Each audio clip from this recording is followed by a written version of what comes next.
Hi, I'm John Cerrito, and welcome to our continuing series of community influencers. And once again, we have Kevin Hill, a community influencer in our area and beyond, joining us again for the third time. Kevin, great to have you back. John, always a pleasure to be here with you and with the HTTV staff. Well, thanks, Kevin. I want to tell you, your first two shows talking about relationships and overcoming challenges have been so well received that we're going to continue to make this into a quarterly series, which is really exciting. Kevin, speaking about those relationships, oftentimes people have come and they say, but how do you build a relationship? I just feel so unattached. How do people go about building relationships?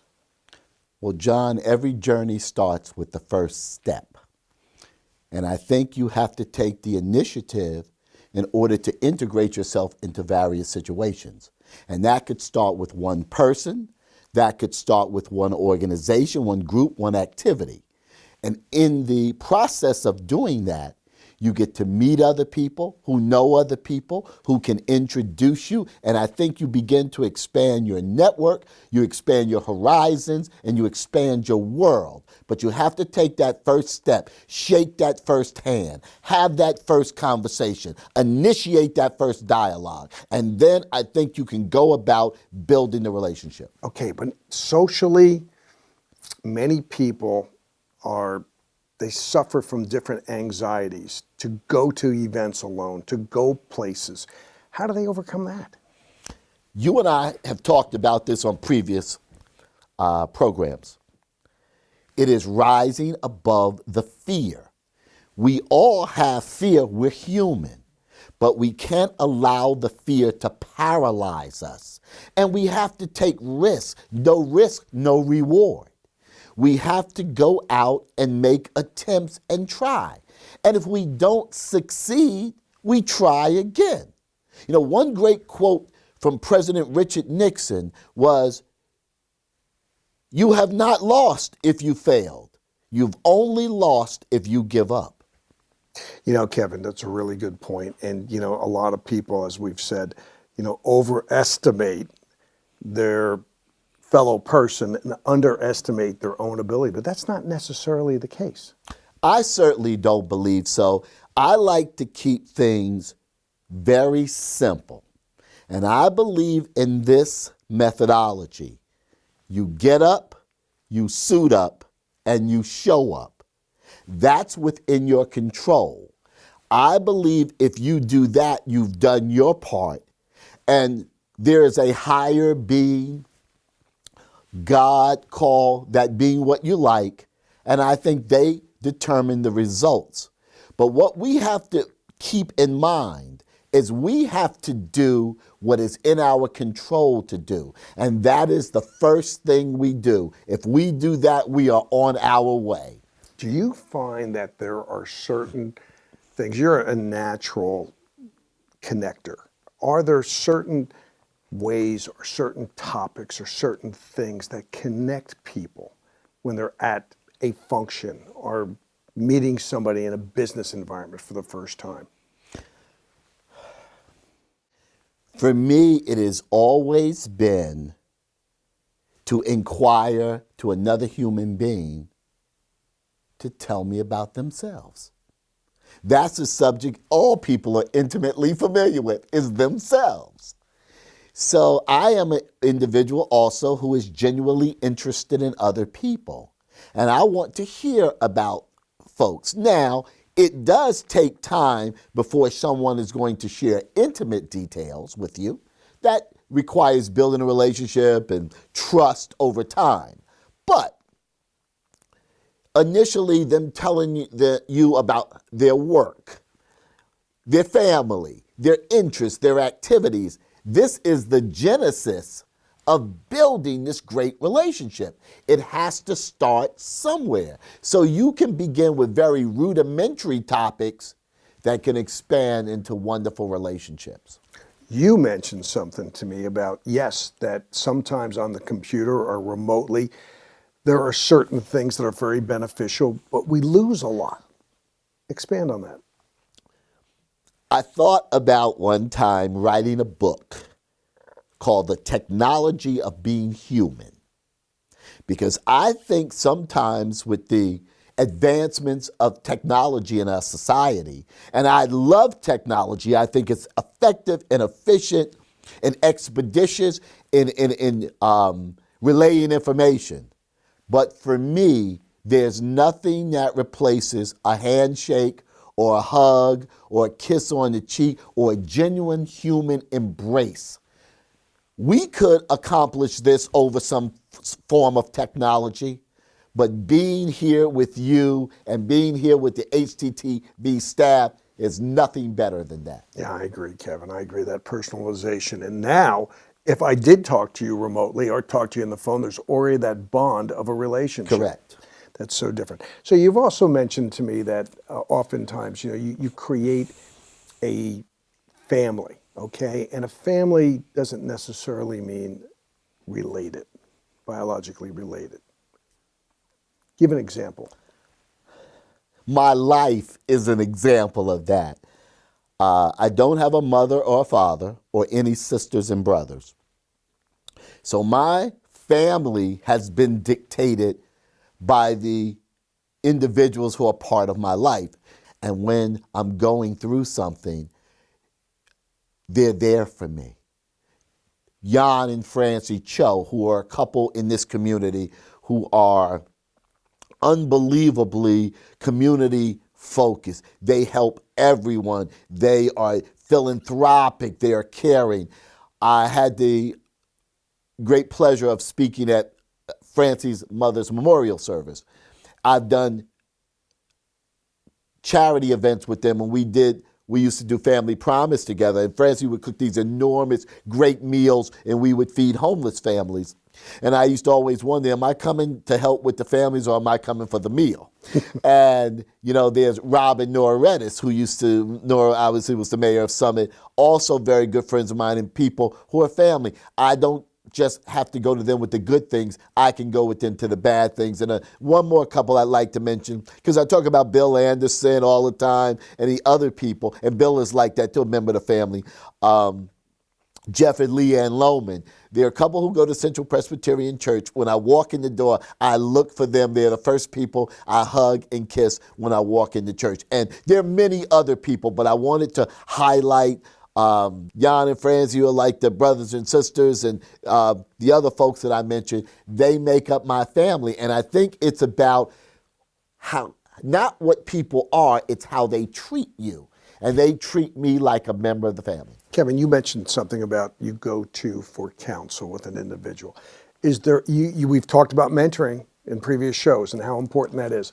Is there ever an age where somebody doesn't go to a mentor? You are mentoring a lot of people, but you still have mentors.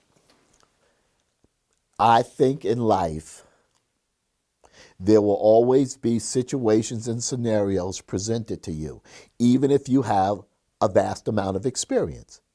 That even if you think you know what to do, it's nice to have some reinforcement. It's nice to have some input and feedback. So to answer your question categorically, no, you never stop.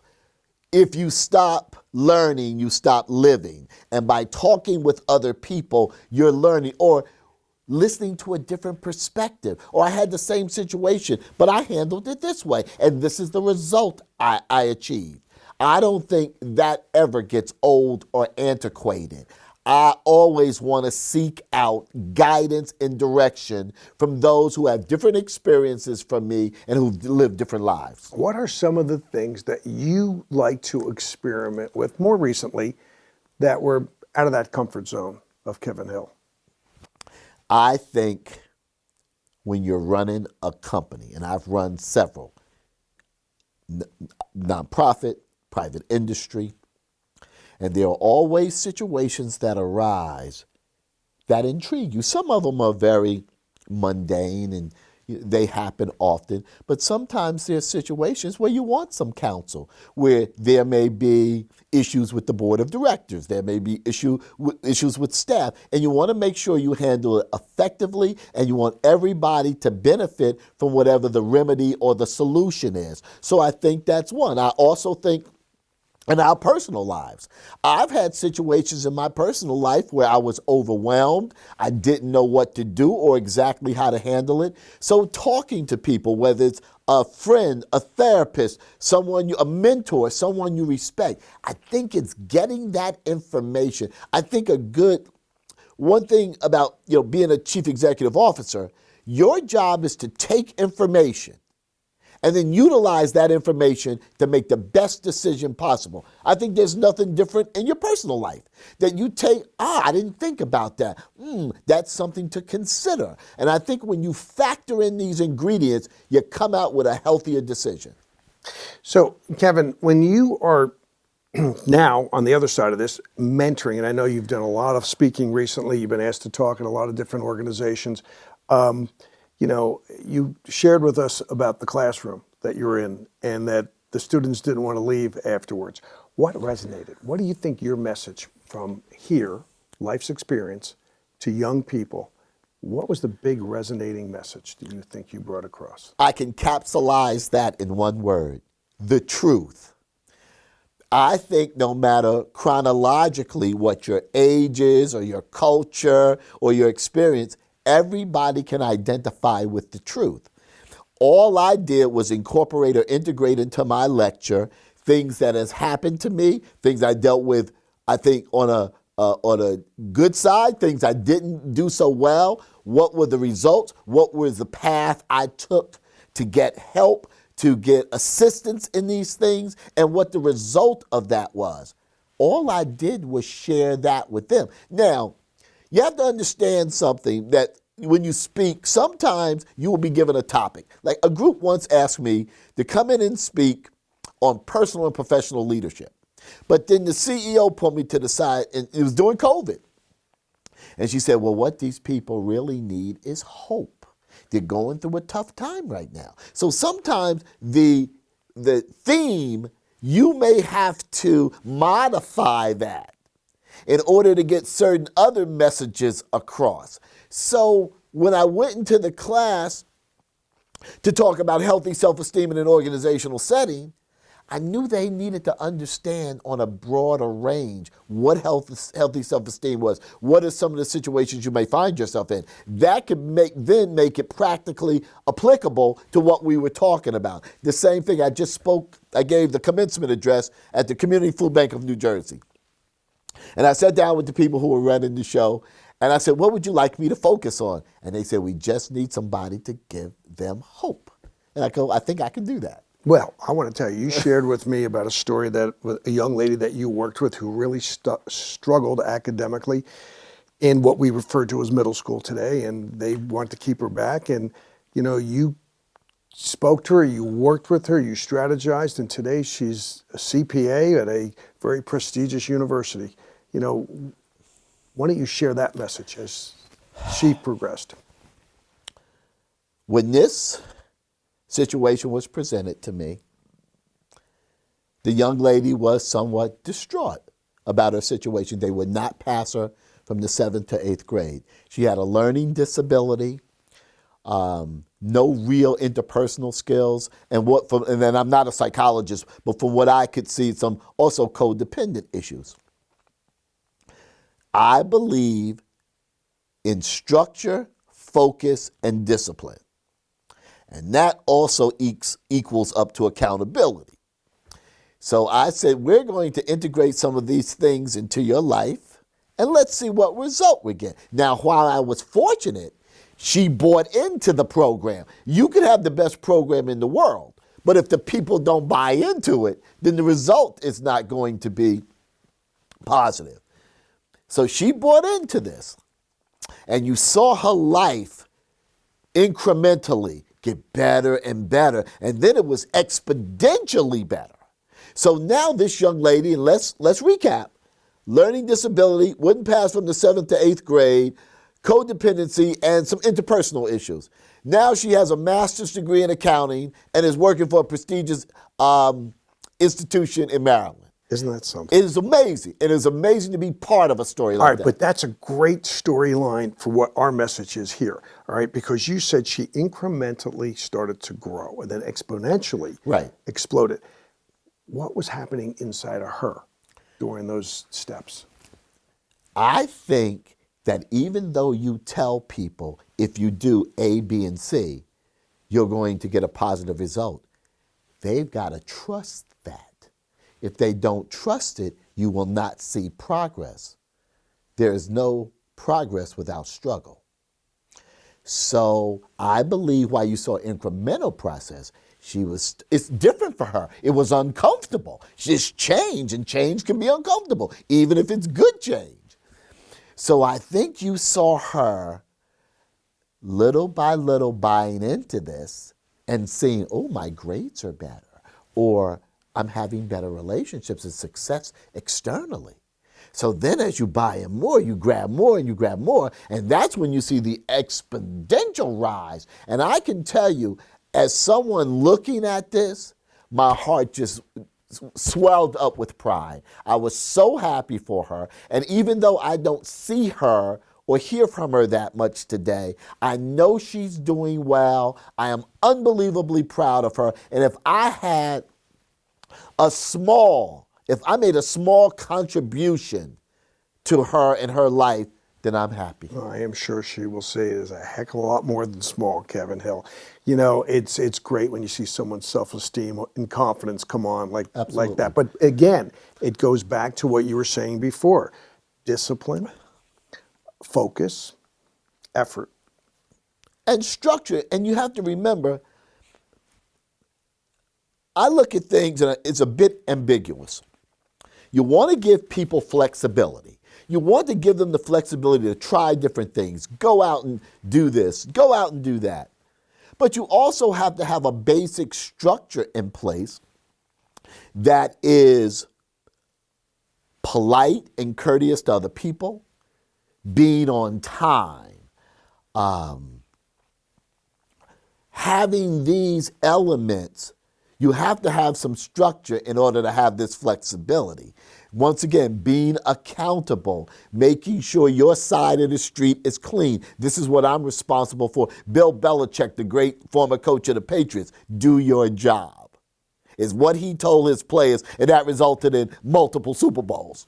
So I want people to feel they can try things. If they work for me, if I'm mentoring them, go out and try things. But I also want you to be responsible. I want you to be responsive. I want you to care for other people. That's a basic human structure. Kevin, when you were running organizations, I'm sure there were people that probably didn't perform to the level that you were hoping they would. You don't seem like the type of person that gives up on someone. Did you have to give up on anyone when you ran a corporation, or did you find a way to make things work? The answer to that is yes and yes. You don't want to give up on a person. And if they're not succeeding at some things, what you want to do is make sure that they're given the infrastructure. Am I giving you the right support or encouragement, feedback, so you can be better? So I don't want to give up on anybody, but there are situations, it's not because they're a bad person, they just might not be a fit in that organization for that task. So yes, I've had individuals, and it's sad because no one wants to see that happen. But then the other side of that is you've put these same elements into another human being and you've seen them thrive. So I don't think there's anything wrong with the system. What I want to make sure is that I and the organization have given you every opportunity to succeed. Once I am confident that this has transpired, then you have to make a decision either way. And for that young person out there that's trying to find that fit, just through exploring, how do they get there? How do they get to that fit? I think when you don't have experience, you don't know. So you're going to try different things. And once again, I'm a person who believes in due diligence and research. Not that that is the end all and be all. But I think to find out where you want to be and where you want to go, it's like Picasso said, our goal in life is to find our gifts. Our purpose in life is to share them. So I think you try to seek environments where you can do these things. Now, it's not always going to be perfect, but you do as much research, you talk to as many people, you do as much background as you can, and you go out and try. And if that doesn't work, you do something else. I'll also quote the great humorist Mark Twain, who said, there are two significant days in a person's life. One, the first day he's born, and second, the day he finds out why. And I think the integration of those things will help you determine and move you forward as to where you should be and what you should be doing. Kevin, we talk about our local communities, which are, within this viewing audience, but also throughout the state and throughout the world, really. But let's focus a little bit here. Without even getting into names, really, there is a lot of philanthropic acts that go under the radar. There are wonderful foundations. There are individuals that really do a lot of things quietly. And of course, you talk about a lot of the non-for-profits that you work with. Tell us some of the things that go on, with our area that impact maybe less fortunate areas. I think this area, this community, is one of the greatest communities I have ever witnessed in terms of helping someone. We have people to help with food insecurity. We have people to help with homelessness. We have people for tutoring and education, for physical fitness, for academic activities. We have so much good. I am a person, once again, we talked briefly, I chaired a group called the SSA, which was the Social Service Alliance. And this group was a composition of CEOs, COOs, executive directors from private industry, government, nonprofit, academia. And we would come together several times a year, and we would share what we were doing with each other and how we could help each other. Because I think there are a lot of groups who do extraordinary work, but a lot of people don't know about them.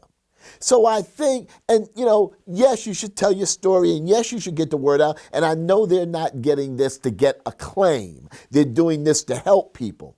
But I always say, how can I help you if I don't know about you? So I believe when you forge relationships in the communities and you work together, and maybe you can help each other, maybe you can't, but you're aware of the mission of all these other organizations. And sometimes when you meet someone, there's not always something there, but maybe down the road, something presents itself. And if that happens, you're already aware and acclimated to what these people do. And when people come together, the great industrialist Henry Ford said, coming together is a start. Staying together is progress. Working together is success. So I think if these things occur, you will have a philanthropic community that is unbelievable. Some of the not-for-profits, Kevin, you've been asked to speak, either at their annual or whatever occasion it may be, are involved in the inner city. And what are some of the things that we're seeing today in the inner cities that maybe we didn't see 10 or 15 years ago with helping out and developing young people? I'll give you an example. Leon Cooperman, has giving a substantial amount of money for scholarships for kids out of Newark, New Jersey. And I think there's some fantastic number I heard recently that have gone through and have graduated from colleges. What else do we see happening down there that would benefit our society as a whole? I think, when you ask that question, the first thing that came up is the academic community. Many of the academic institutions are forging relationships with high schools and with inner city youth because now you have them on a track to want to continue to go to college. There are also the arts and creative communities who engage. I was just with an organization last week who is in the process of renovating their organization, and they have music lessons and art lessons and theater lessons. So you're seeing, and always, you and I have to always athletics because you build teamwork, camaraderie. As they say, the dream doesn't work without the team. There's no teamwork without dream work.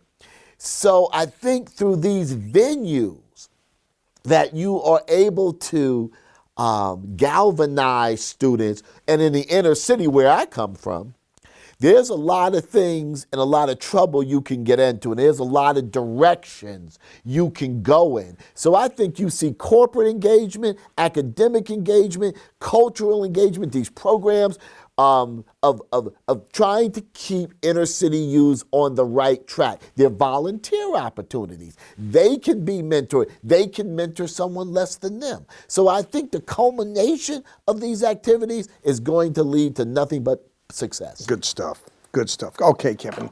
So we are winding this down, all right? And we're going to do it again probably May, June. Okay.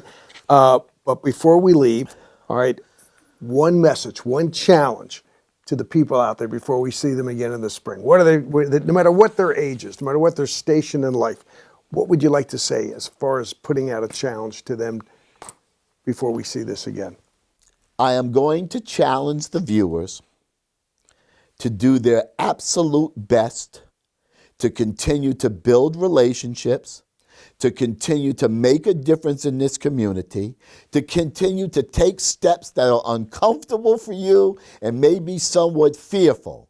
Because if you do those things, you can help save and change lives. So I know they can do it. I love the people in this community, and I have no doubt that they will not let me down. Now, when you say this community, you mean community at not only Summit, but Right. beyond Summit. Absolutely. That's going to what?